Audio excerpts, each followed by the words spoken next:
Bueno, hicimos un transporte desde el acuario de la Universidad de Murcia, además un transporte con un camión porque Faustino ya tiene unas dimensiones y queríamos garantizar que todo saliera bien, con lo que se optó con un tanque de transporte de 2,5 metros de diámetro. Una vez llegó aquí al Oceanographic, hicimos lo habitual, que es ubicarlo en la cuarentena de peces, es el primer punto de recepción de los animales que llegan al Oceanographic y donde se llevan a cabo los protocolos habituales de desparasitación, desinfección, etcétera, adecuación a la nueva alimentación, a los nuevos parámetros del agua.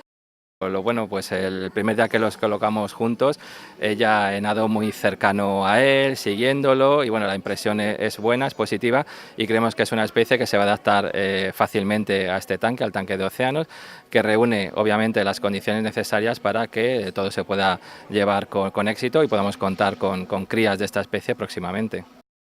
Dentro de los grupos de reproductores que queríamos organizar en el acuario de la Universidad de Murcia para entrar en temas de reproducción, estaba el tema de los puntas blancas por un lado y estaba también el proyecto con puntas negras. Entonces, como tenemos una colaboración excelente con vosotros y tenemos mucho contacto y mucho intercambio de material, pues